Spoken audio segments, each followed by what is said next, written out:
Olá pessoal, bem-vindos a mais uma videoaula da disciplina obrigatória Matemática Aplicada à Economia, disciplina oferecida pelo Departamento de Economia da Faculdade de Economia, Administração e Contabilidade de Ribeirão Preto, na Universidade de São Paulo. Eu sou o professor Ricardo Luiz Chaves Feijó. Como sempre, em algum ponto desta videoaula, indicarei um exercício extraído do livro do Chianchi, que deverá ser respondido e encaminhado por e-mail no prazo de uma semana. Vamos à aula? Tema da aula de hoje, continuamos com as equações adferências e agora nós vamos introduzir a equação adferências com termo variável. Tá? Veremos alguns casos de equações adferências de segunda ordem, onde agora o termo não é mais uma constante, é uma expressão que caracteriza um termo variável. Vamos trabalhar com alguns tipos de expressões. Vamos começar no caso em que o termo variável é escrito na forma Cm elevado a t, onde C, o fator multiplicativo, e a base m são constantes. Veja, até aqui tratamos apenas de equações de segunda ordem com coeficientes e termo constante. Na forma yt mais 1, mais a1 yt mais 2, mais a2 yt igual a constante C. O termo era a constante C. Agora nós vamos manter os coeficientes A1 e A2 constantes, porém o termo será variável, será uma função de t, uma f de t. Vamos começar com um caso mais simples, Cm elevado a t. Então, de modo que a nossa equação de diferenças de segunda ordem vai ser do tipo y de t mais 2, mais a1, y de t mais 1, mais a2, y de t, igual a Cm elevado a t. Portanto, neste novo caso, evidentemente, só muda a solução particular, porque a equação homogênea associada é a mesma, portanto a função complementar, a solução geral da homogênea é a mesma. Então vamos atacar a solução particular para este caso, quando o termo variável assume esse formato, Cm elevado a t. Vamos empregar, para obter essa solução particular, o método chamado de coeficientes indeterminados. Qual é o requisito para a aplicação deste método? O requisito é o termo variável, f de t, e suas diferenças sucessivas devem assumir, no conjunto delas, um número finito de tipos de expressão, à parte as constantes multiplicativas. Então, é o mesmo tipo de restrição que nós tínhamos aplicados no caso de equações diferenciais com termo variável. Lembra? Então, o termo pode ser o termo e as suas derivadas. Tá? Naquele caso, tinha que ser, por exemplo, todos os polinômios, ou todas as funções senoidais, ou funções exponenciais. Agora, o termo variável, e não mais as derivadas, porque nós estamos no caso de equações discretas. Né? Então, o termo variável e as diferenças sucessivas também devem assumir um número finito de tipos de expressões. Tá? Ou seja, apenas expressões do tipo exponencial, senoidal, polinômio, etc. Quer dizer, se eu tenho um conjunto de polinômios, eu tenho um tipo finito de expressões polinomiais. É nesse sentido. Tá? Bom, vamos começar com o primeiro exercício para a gente treinar essa técnica dos métodos dos coeficientes indeterminados.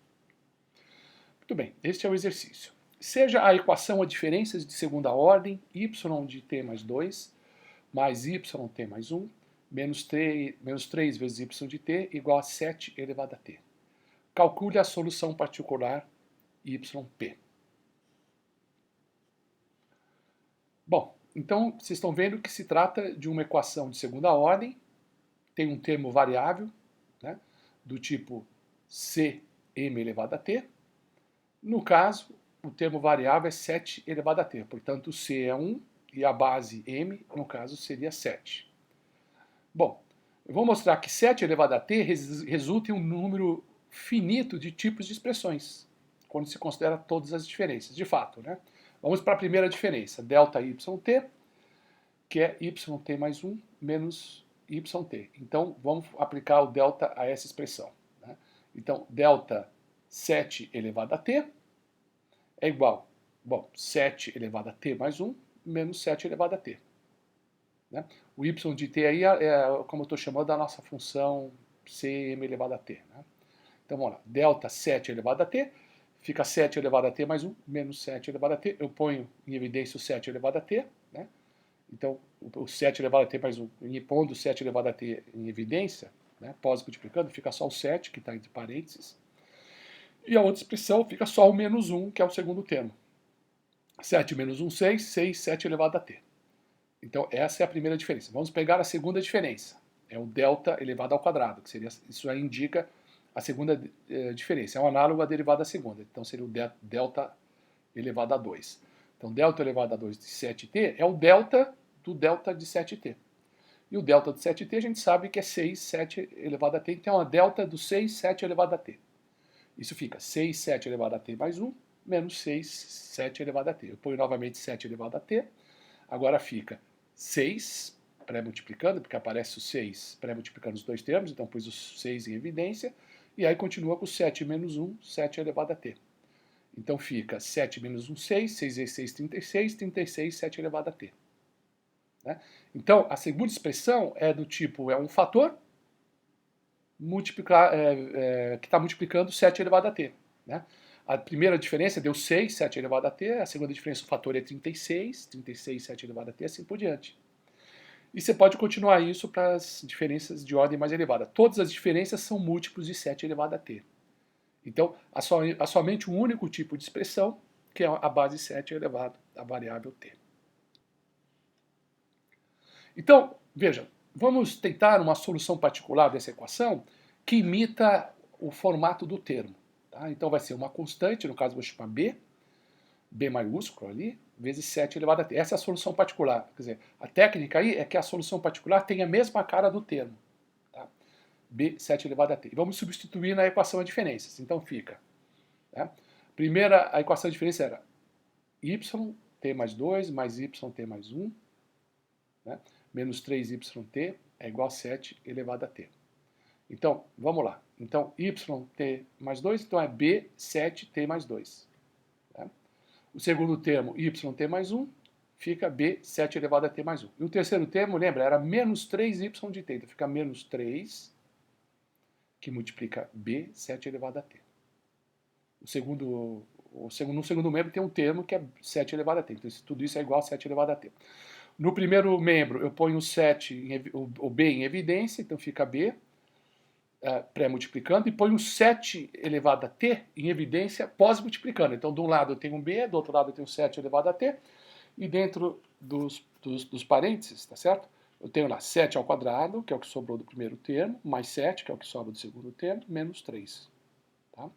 É igual a 7 elevado a t. Portanto, b é 7 elevado a t dividido por 7 ao quadrado, que é 49, mais 7, menos 3. 49 com 7, 56, menos 3, 53. Então, 1 sobre 53. Portanto, a solução particular, que é b, 7 elevado a t, seria 1 sobre 53, 7 elevado a t. Então, você note que isso não é uma constante, é um equilíbrio móvel.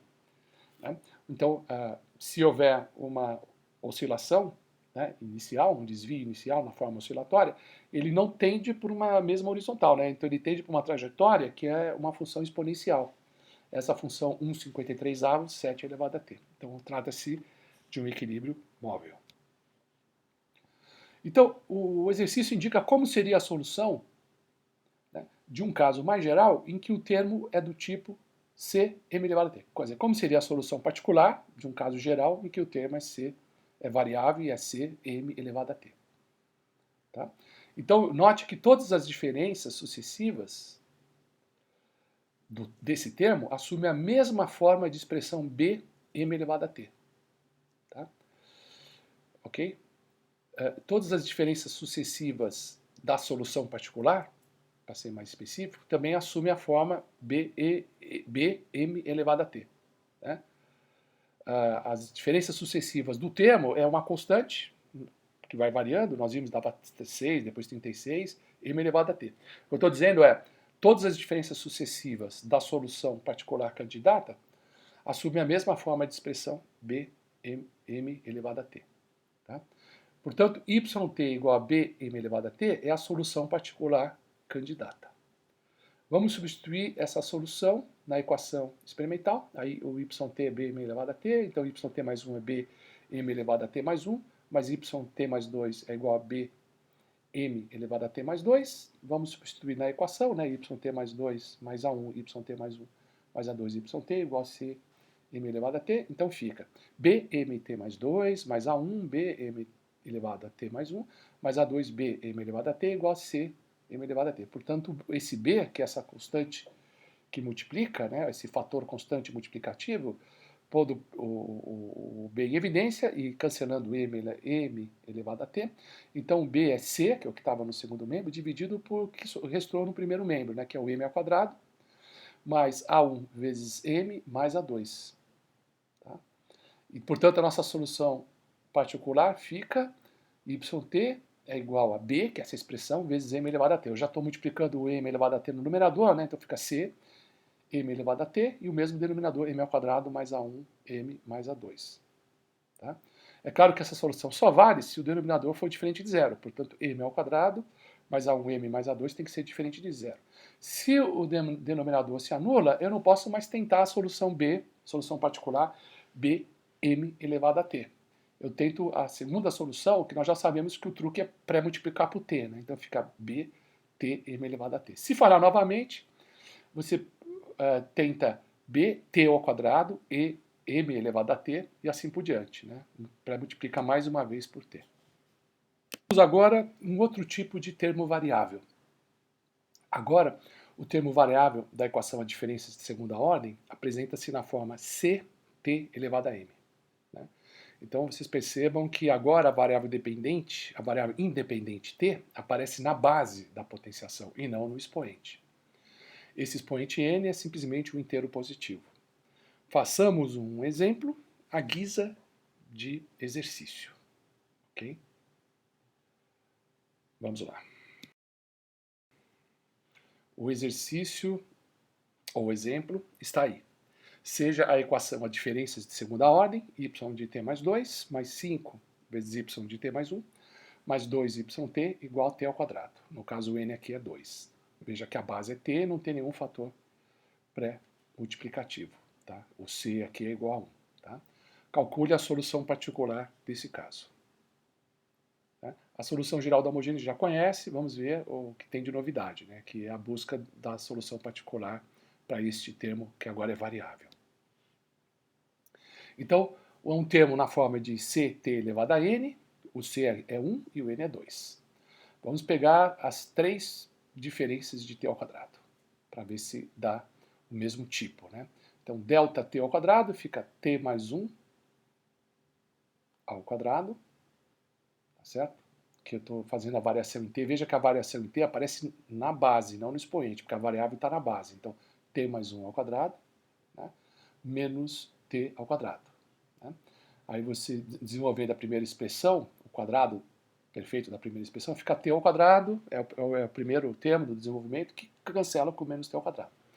Então fica só o termo acusado, 2t, e mais 1, que é o segundo termo ao quadrado, 1 ao quadrado é 1. Então fica 2t mais 1. Agora vamos fazer a diferença segunda, delta elevado a 2, que é a diferença segunda. Delta elevado a 2 de t ao quadrado, que é a expressão. Então é delta de delta t ao quadrado, é o delta de 2t mais 1. Então fica 2t mais 1, tá certo? Né? O t mais 1, e depois menos 2t mais 1, menos 2t, menos 1, porque eu estou distribuindo menos. Né? Bom, e aí você vai ver que o menos 2t cancela com 2t, o 1 cancela com menos 1, né? Sobra 1 mais 1, tá certo? Não, sobra aquele 2, né, que é o 2, aí dentro dos parênteses tem o t mais 1, então distribuindo dá um 2, sobra só esse 2, o resto se cancela, então isso é 2. Tá? E a derivada, a diferença terceira, né, que é o delta, o triângulo 3 de t ao quadrado, é o delta de delta ao quadrado, t ao quadrado, delta ao quadrado, t ao quadrado é 2, então a variação de 2, a diferença de 2, né, a variação discreta, a diferença de 2, que é uma constante dá zero. Né? Então tem três tipos de expressões, né? t ao quadrado, t e constante, que são três exemplos de polinômios. Né? Então é uma classe definida de tipos de expressões. Então nós vamos usar uma solução experimental que também é um polinômio, já que todas as diferenças do termo deram polinômios. Então, observando isso, nós vamos testar um polinômio. Como a equação é de segunda ordem, vamos testar um polinômio até de segundo grau. Então é o b0 mais b1t mais B2t ao quadrado. Essa é a nossa solução candidata. Esse é o nosso YT candidato. Portanto, o YT mais 1 é B0 mais B1t mais 1 mais B2t mais 1 ao quadrado. Fica B0, vamos distribuir o segundo termo, então fica mais B1t mais B1, distribuindo, explicitando lá o quadrado perfeito e distribuindo, fica B2, o primeiro termo t ao quadrado, B2t ao quadrado, o segundo termo dá simplesmente 2t, né, então fica 2B2t, e o terceiro termo seria simplesmente 1, como está pré-multiplicando por B2, mais B2. Tá? Então eu ponho os termos que não levam a variável t em evidência, B0 mais B1 mais B2, ponho os termos com a variável t em evidência, dá o B1, que é o segundo termo ali, né, mais o 2B2, que seria, deixa eu ver, o terceiro, o quinto termo, né, mais 2B2, e aí no quarto termo tem aquele B2t ao quadrado que eu reescrevo aí por último agora. Tá? Então esse é o YT mais 1. Agora vamos fazer o YT mais 2.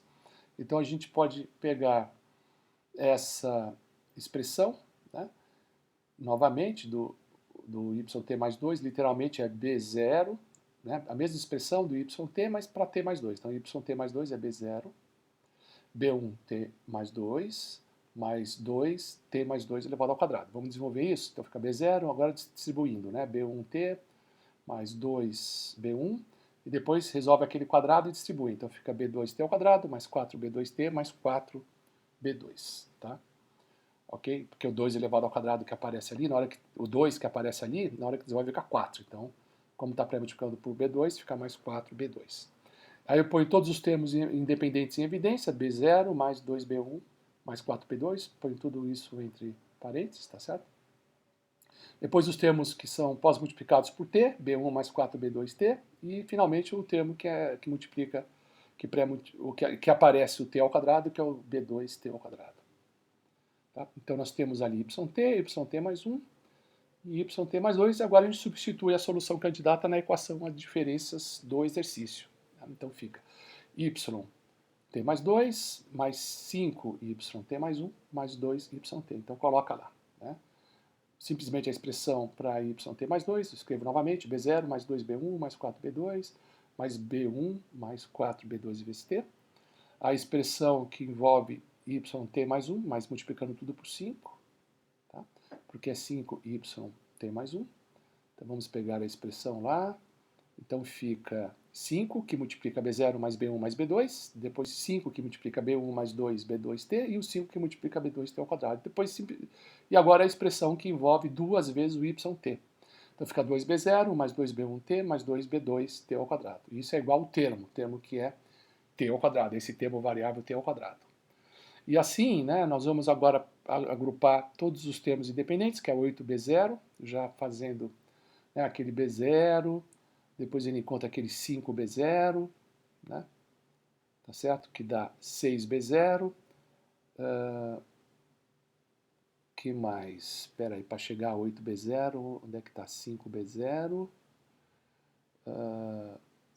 Com B0, 6B0.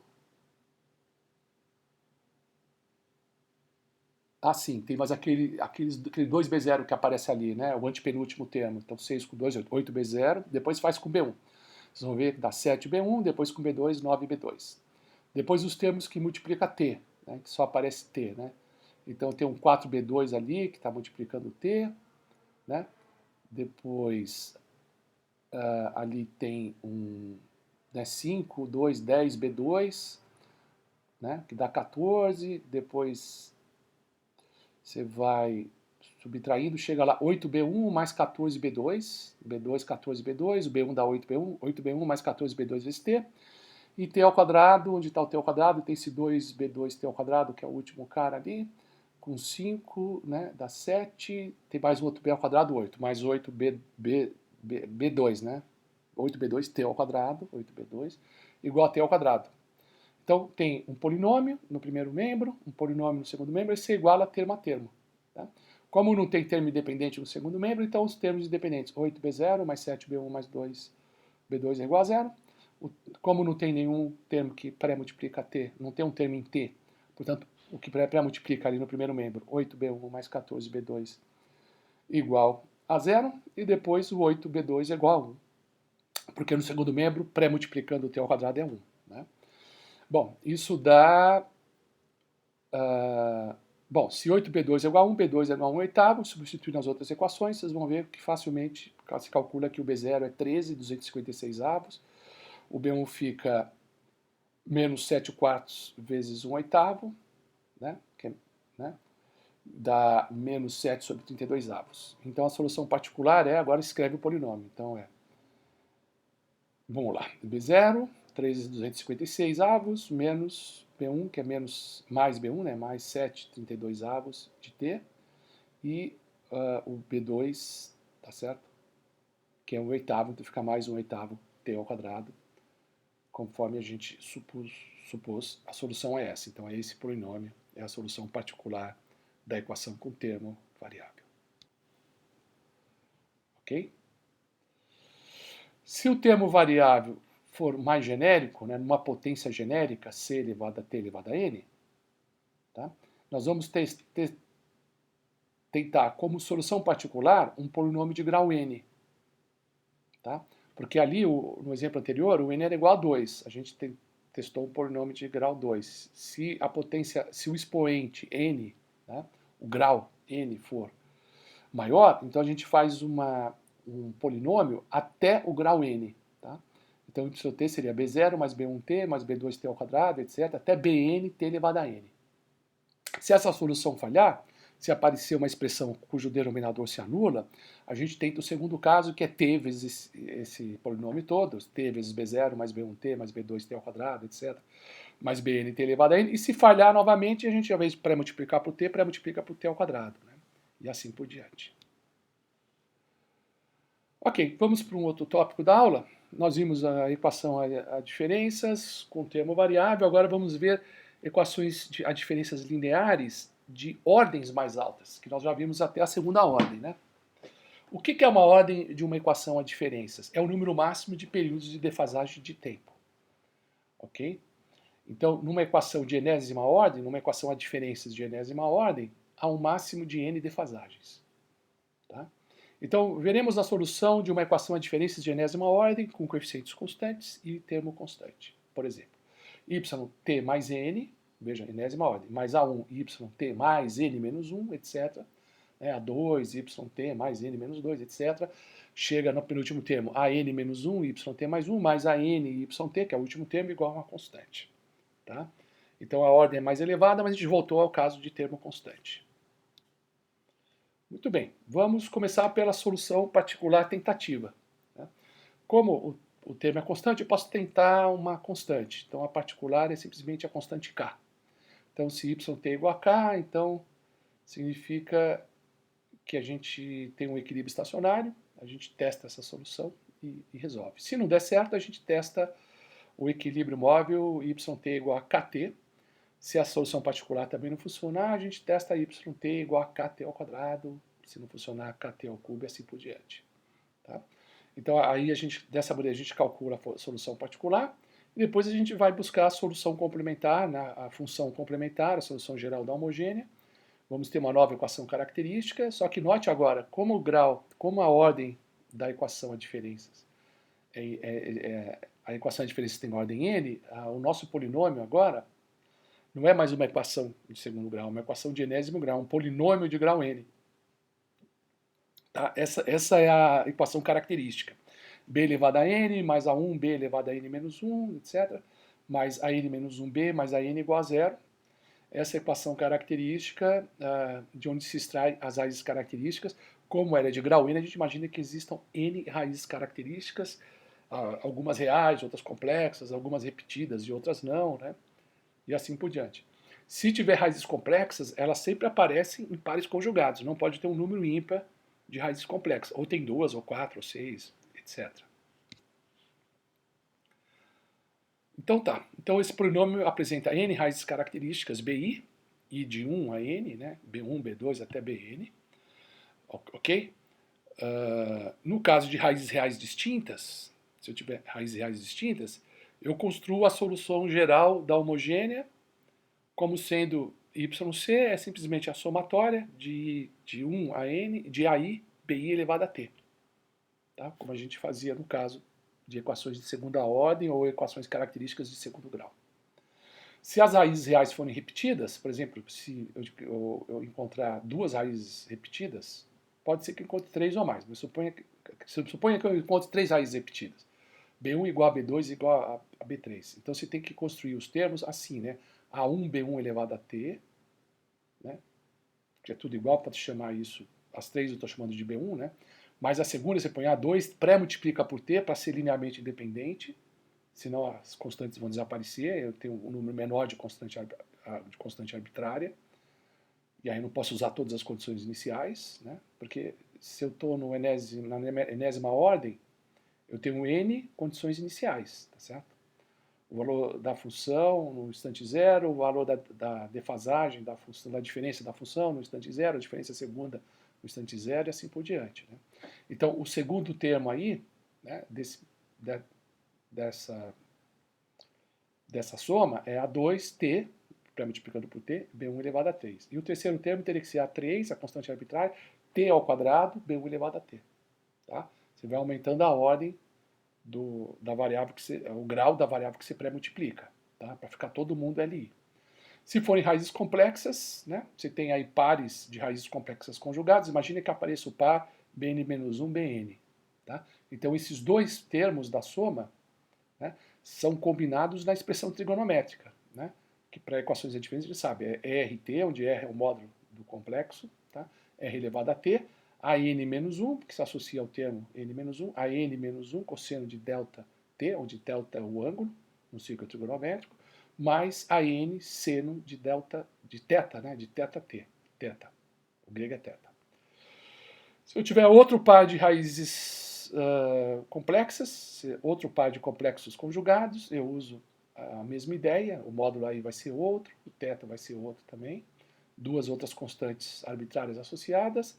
E se houver um par repetido de raízes complexas, eu uso para uma das expressões trigonométricas o fator t r elevado a t no lugar do fator r elevado a t.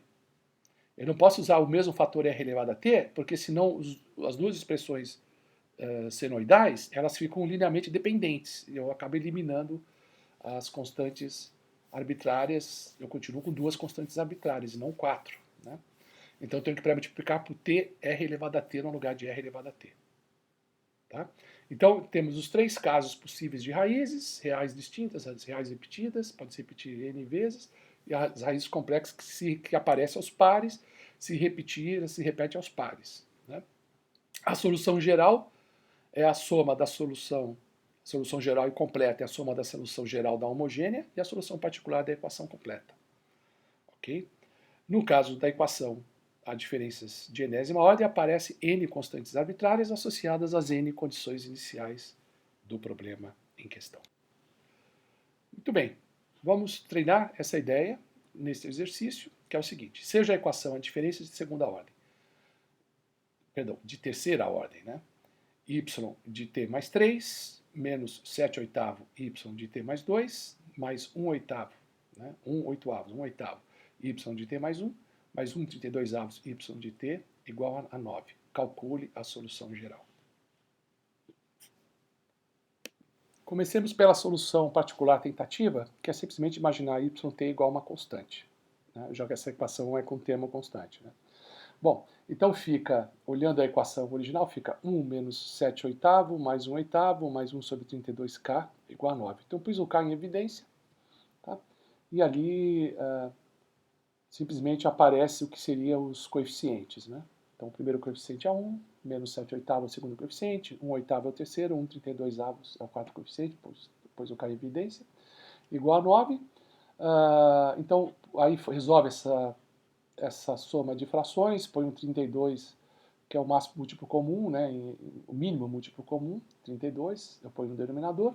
Em cima fica 32 menos 28, né, que é 7 vezes 32 dividido por 8, menos 28, mais 4, mais 1, né, isso dá 9, né, 9 sobre 32k. 9 sobre 32k é igual a 9, que é o segundo termo. Né? Portanto, k cancela o 9, então k é 32. Então, a solução particular yt tem que ser 32. Simples, né? Agora, vamos ver a solução da homogênea associada.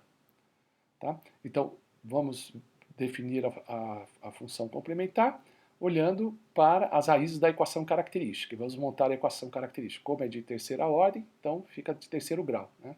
B elevado a 3, menos 7 oitavo B ao quadrado, menos 1 oitavo B, mais 1 sobre 32 igual a zero. Tá?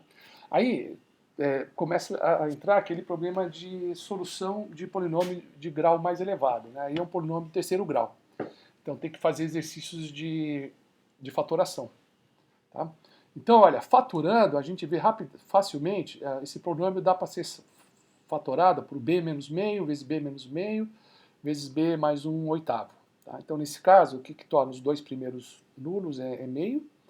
Então, b1 igual a b2 é meio, o que anula o último fator aí é 1 oitavo, né? Porque 1 oitavo mais 1 oitavo é zero. Então, b1 igual a b2 é igual a meio, né? E b3 é igual a menos 1 oitavo, né? Porque menos 1 oitavo mais 1 oitavo dá zero. Para mostrar que é assim mesmo que se fatora, eu vou pegar a forma fatorada e vou desenvolvê-la e vou chegar no polinômio original. Então vamos multiplicar b menos meio vezes b menos meio vezes b mais 1 oitavo. Então fica b menos meio, então vou pegar os outros dois fatores e vou multiplicar, vou distribuir, né? Então fica b ao quadrado mais b sobre 8, depois eu estou multiplicando o menos meio, menos b sobre 2, menos 1 oitavo. Então b menos meio, a expressão aqui fica só b ao quadrado, menos 3 oitavo b menos 1 16avos. E agora eu vou distribuir o b, depois o menos meio. Então, distribuindo o b, fica b ao cubo, menos 3 oitavo b ao quadrado, menos 1 sobre 16b. E agora o meio, né? Então fica menos b ao quadrado sobre 2, menos com menos dá mais 3, 2 vezes 8, 16, mais 3 sobre 16b. E depois aqui o menos com menos dá mais, 2 vezes 16, 32, mais 1 sobre 32. Isso dá b ao cubo, aí eu faço menos 3 oitavos com menos meio, né? Fica menos 7 oitavos, b ao quadrado. Depois tem um outro termo que só aparece o b. Né? Tem dois termos, né? Tem menos 1 sobre 16 e mais 3 sobre 16b. Isso dá 1 oitavo b. E o termo independente 1 sobre 32. Tá? Eu chego, portanto, na equação original. Portanto, de fato, né, ela pode ser fatorada assim. As raízes são duas raízes reais idênticas, meio, uma raiz distinta, menos 1 oitavo. Então a solução é A1 meio elevado a t mais A2 t, tem que colocar o t, porque é solução repetida, idêntica, meio elevado a t, e mais A3 menos 1 oitavo elevado a t. E a solução completa é a função complementar, é a geral da homogênea, yc, complementar, mais a particular. Então fica A1 meio elevado a t, mais A2t meio elevado a t, mais A3 menos 1 oitavo elevado a t, mais 32. Tá? Note que nessa solução, todas as raízes, portanto, todas as bases, têm módulo menor que 1. Tá? Então significa que nos três termos há convergência. Então há convergência para o equilíbrio estacionário 32. Tá? É algo que oscila de modo amortecido e tende para o equilíbrio 32. Muito bem, um último tema da aula agora é o teorema de Schur. Tá? O teorema de Schur é específico para equações de diferenças. Tá? Ele tem esse nome em homenagem ao matemático Isaiah Schur. Tá? É um teorema matemático usado para determinar a convergência da trajetória temporal de yt, solução da equação de diferenças, quando a equação de diferenças de ordem elevada não é resolvida facilmente. A condição necessária e suficiente de convergência da trajetória temporal é que cada uma das raízes da equação característica tenha módulo menor que 1. Tá? Então, o teorema de Schur vai garantir que o módulo de cada raiz característica é menor que 1, portanto, existe convergência para esse caso. Esse é o teorema de Schur, que nós já vamos enunciar. Esse teorema foi desenvolvido, portanto, pelo grande matemático Isaiah Schur, que nasceu em 1875 e faleceu em 1941, um grande matemático judeu, que trabalhou a maior parte de sua vida na Alemanha e deve ter tido muito problema por lá nessa época. É possível que ele tenha sido morto na mão dos nazistas pelo ano aí 1941, tá certo? E essa é a homenagem que nós prestamos a Isaiah Schur. O teorema de Schur ele é formalizado da seguinte maneira. Vamos lá. As raízes da equação polinomial de enésimo grau, A0, b elevado a n, mais A1, b elevado a n menos 1, mais a n menos 1b, mais a n. E lembre que para equações a diferenças de enésima ordem, a equação característica é de enésimo grau, é um polinômio de enésimo grau. E o teorema está dizendo, olha, as raízes dessa equação são todas menor que 1, ou seja, garante convergência, né, da função complementar da nossa equação a diferenças. São todas menor que 1 em módulo. O que precisa para isso? Se e somente se os n seguintes determinantes de uma sequência específica de matrizes são todos positivos. Então essa sequência de determinantes é positiva. Ok? Agora a gente precisa estudar como é que a gente forma essas matrizes e, portanto, os determinantes associados a essas matrizes, como é que elas são montadas. Vamos ver. Aqui está a sequência. Tá? A primeira matriz, portanto, o primeiro determinante, o ΔI, é A0, AN, A0, AN. Então vocês estão vendo que o A0 vai aparecendo na diagonal principal, na diagonal secundária está o AN. E a primeira que aparece é uma matriz de ordem 2. 2 por 2. A segunda matriz que aparece é de ordem 4. Veja que a ordem das matrizes é par, né? Tá? É uma 4 por 4. O A0 continua aparecendo na diagonal principal. Tá? E aí é o seguinte, tem uma entrada 0 à direita, tá? E abaixo do primeiro A0 tem uma entrada 1. Tá? E aqui, vocês estão vendo essa linha aqui tracejada, e se você olha aquela submatriz que aparece na posição oposta em relação à linha tracejada, ou seja, vai do primeiro, ali está no segundo quadrante, né? No quarto quadrante tem a imagem espelhada dela. Então você faz a imagem espelhada dela, você faz o espelho completo, né? Então o A0 que está embaixo ali fica lá para cima, e o 0 desce para a direção sudoeste, né? Espelha. Tá? A outra submatriz, que aparece acima à direita, na diagonal principal eu coloco os ANs, tá? No lado de baixo, não, no lado abaixo e à esquerda aparece o 0 e não acima. E lá em cima aparece a n menos 1. Tá? Então, eu tenho ali a n, em cima do AN o AN menos 1. Tá? O que há em cima é sempre uma ordem menor, né? A n menos 1. Depois eu coloco a imagem espelhada embaixo. Ou seja, naquele quadrante sudoeste fica o mesmo AN, 0, e o AN menos 1. Tá? Generaliza ali para uma ordem n qualquer, né? N por n. O A0 está sempre na primeira diagonal, na matriz, vamos chamar assim, noroeste, né? E a matriz sudoeste. Aí a matriz noroeste e sudeste. Agora na submatriz, na posição nordeste e sudoeste, aparece o AN, tá? Tem ali um triângulo de zeros à direita e acima, à esquerda e abaixo, e as duas imagens refletidas, né? Né? A primeira submatriz, à sua direita e abaixo, tem ela refletida, e a segunda submatriz, à sua esquerda e abaixo, tem a imagem refletida dela. É assim que você monta essas matrizes do teorema de Shor. E todos os determinantes, tá certo? Tem que ser positivos para que as raízes características sejam menor que 1, que haja convergência. No nosso caso das equações a diferenças de enésima ordem.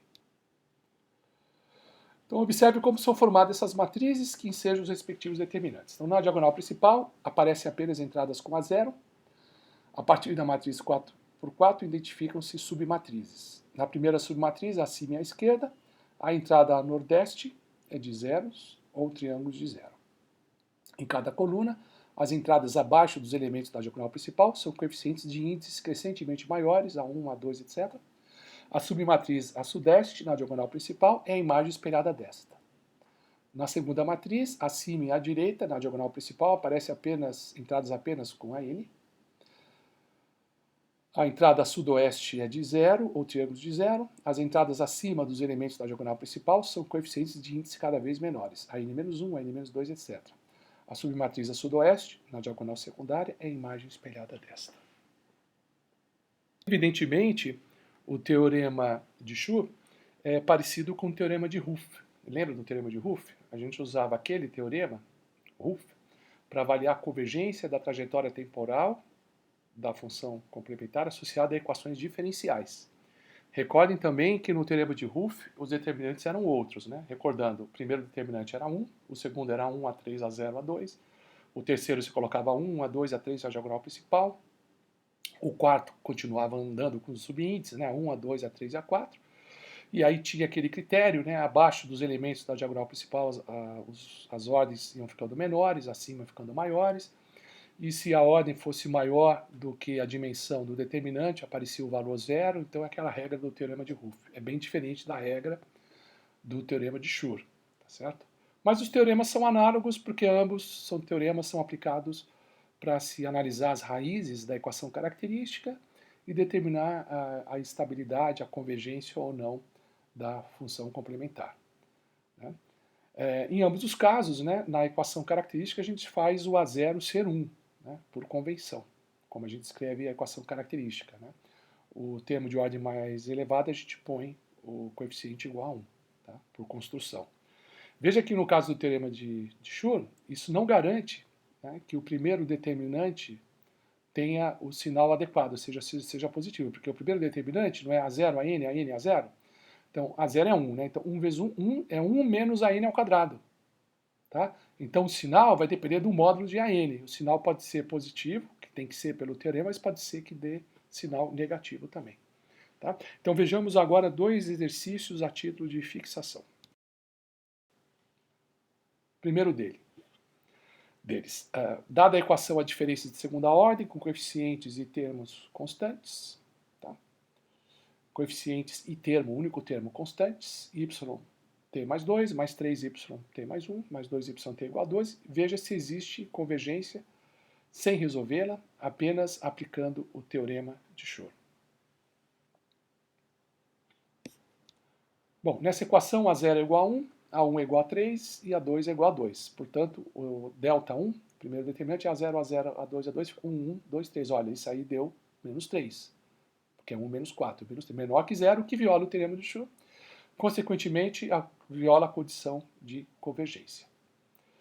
As raízes características dessa equação de diferenças é B1 igual a 1 e B2 igual a menos 2. Né? A equação característica é B ao quadrado mais 3B mais 2, né? A soma das raízes é menos 3 e o produto é 2. Portanto, as raízes é menos 1 e menos 2, né? A soma dá menos 3 e o produto dá 2. Né? Então, uma das raízes características tem módulo maior que 1. Portanto, a trajetória, de fato, né? A trajetória da função complementar, né? Na função complementar, a trajetória da variável dependente é divergente. Temos o último exercício da videoaula, mas antes de resolvê-lo, vamos ditar a questão da videoaula. Eu quero que vocês resolvam o exercício da página 568, do bloco de exercícios 18.4. Eu quero que vocês resolvam o exercício 6, item B, 6B do 18.4, ok? Essa é a tarefa de casa para vocês.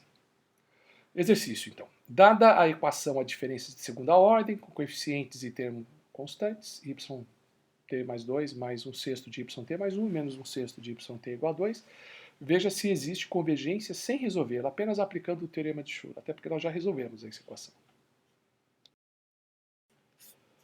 Bom, nessa equação A0 é igual a 1, A1 é igual a 1 sexto e A2 é menos 1 sexto. Portanto, o ΔI é que A0, AN, A0, AN, A0, fica 1 sexto, 1 sexto, 1, isso dá 35, 36 avos, que é positivo.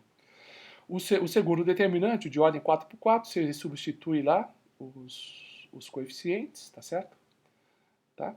Veja que aparece alguns zeros, põe os zeros lá, os coeficientes, isso dá 11, 7,6 por 12, 9,5. Lembra que você pode resolver esse determinante utilizando o MATLAB, como a gente explicou numa videoaula anterior. Esse determinante também dá positivo, né? Então estão satisfeitas as condições necessárias e suficientes do teorema de Schur para a convergência da trajetória da variável dependente, tá? Portanto, é o valor que a gente já tinha obtido no exercício teórico, tá bom? Então, essa é a nossa videoaula de hoje. Bom exercício, bom trabalho de casa.